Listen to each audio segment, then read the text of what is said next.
Hey guys, welcome back to Sporty FS. Myself Narendra and with me Mithilesh.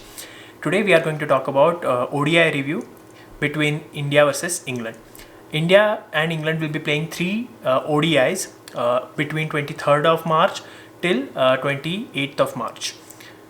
All the matches will be played on one single stadium of Pune MCA Stadium and no in-person attendance due to COVID-19 restrictions. So Mithilesh, what do you think how both the teams are lining up for this upcoming three match series of one day internationals? Yeah, thank you, Narendra. I think the teams would be lining up in the same fashion as they did in the T20s, which happened just now. So there won't be much changes in the squad which we saw, but there have been couple of inclusions in the Indian squad where Krunal Pandya and Prasidh Krishna have been brought back into the Indian lineup. Prasidh Krishna mainly because Jasprit Bumrah is away due to personal reasons, and Krunal Pandya is back, I guess, to give them an extra advantage in the lower order, in the bowling department as well as the all-rounder department. Because as we know, Ravindra Jadeja is also not playing with us. Apart from that, I feel that the top order is pretty much decided for India in the one-day internationals, where Shikhar Dhawan will be opening with Rohit Sharma, Kohli will be coming one down, and so far and so forth. But apart from that, I think that one possible exclusion which we feel is Prithvi Shaw, where he performed excellently in the Vijay Hazare Trophy, which happened just now. Do you think Narendra he should be included in the squad based on his performances? I will not agree because he went through a abysmal patch of form, and bringing him back after just few good matches will not be a good strategy because the ODI squad is already set. Even if you consider likes of Surya Kumar Yadav and other players which are pretty gelled up well in that squad, and Shreyas Iyer contributing well, picking where things left off, not letting that gap which we saw in the T20 series for England, that if a good set batsman is gone, then the next batsman is coming in, taking his time and throwing away his wicket sometimes. That is not happening in the Indian squad. So I will say current squad looks good. Even the rotation of players, we have never seen such huge rotations. Literally they are testing the depth of the squad, where we can go for each position. I think we have good options. Plus, these players are going through a lot because of COVID-19 restrictions. The schedule is become jam-packed tour after tour. After this ODI series, everyone will be playing IPL, and then India is going for the Test match finals. So, giving rest to Mohammad Shami, Jasprit Bumrah, those guys is really important because even if you see the likes of England, they are making sure that everyone is fit to play, everyone is getting rest. Even for this ODI team, Joe Root is the key batsman, the guy who has scored around 15 to 20 centuries for England. In the ODI format, they are not picking him because they are giving him rest, because they are planning for the future tournaments such as England versus New Zealand, Ashes towards the end of the year. Then they also have World Cup.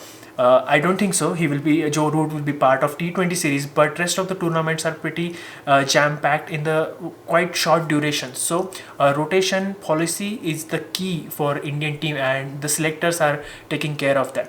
What do you think? Who will be impactful from England side in this ODI series? Yeah, I mean, you brought a very interesting point about Joe Root, where they have given him rest. But I mean, if you look at the England squad, they also have a very good backup strength to their playing 11. And resting Joe Root for these three one internationals, to be honest, doesn't make sense to me because as it is, he's not playing in IPL, so he will be having like 2 months of rest. So I don't understand the England selectors call. I mean, they did that with Moeen Ali in the Test.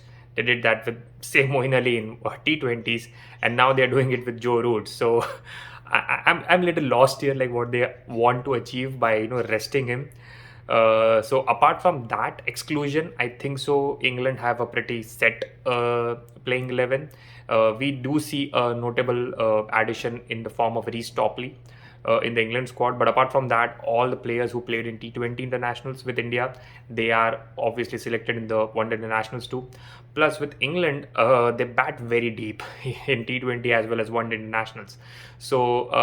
And the venue which is decided, that has a average score of 291 and a highest score of 350. So what I'm expecting in this one internationals are like all the scores about 300. With teams chasing would definitely relish that opportunity because they will have a fixed target in mind. But I also feel that India and all the players of England who are playing in IPL, they won't stretch themselves too much because the one day internationals are so close to the IPL. Nobody wants to get injured and miss that opportunity to play for those 2 months. So that is one thing I feel like they won't stretch themselves a lot in this one day international series. Plus, there have been very less gap between the T20s and the one day internationals. So I feel like fitness, as you mentioned, is a very key factor for both England as well as India.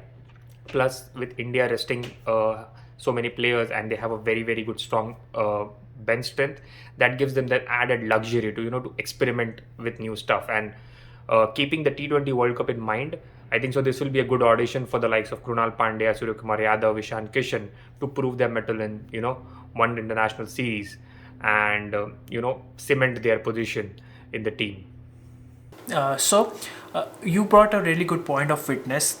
I think England will be facing harsh conditions, even though it's a day-night. First ODI is a day-night match. The temperatures are going to be 36, 37 degrees Celsius. England players will be tested in the such harsh conditions. So let's see how they do it. Apart from that, I would definitely like to mention that Virat Kohli had scored a couple of centuries in this ground. I think it's proving out to be a lucky ground for Virat Kohli. Plus, his run of form is brilliant, coming from 230 plus runs into the 5-match T20 series. That's the average way beyond anyone played in the entire series from both England and Indian side. So that's a key advantage for India. And you also mentioned that Shikhar Dhawan and Rohit Sharma starting the inning. I think it's a good opportunity for Shikhar Dhawan to prove himself because he was dropped after just one T20. So getting some batting time will be key for him.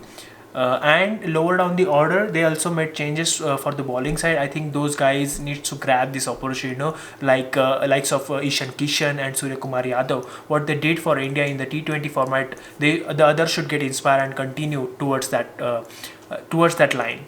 Okay, so Mithilesh, what do you think about England squad and any specific injury? Well, they have one notable injury in Jofra Archer.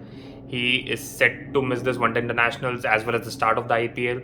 So it really, I mean, it's a very big blow for England for sure, and they really have to be very careful with him to how he recovers because they need him for the T20 World Cup as well. So I am pretty sure they won't rush him for the IPL. As I'm pretty sure they won't rush him for the IPL too. Apart from that, I think England have pretty much the same team which they played in T20s.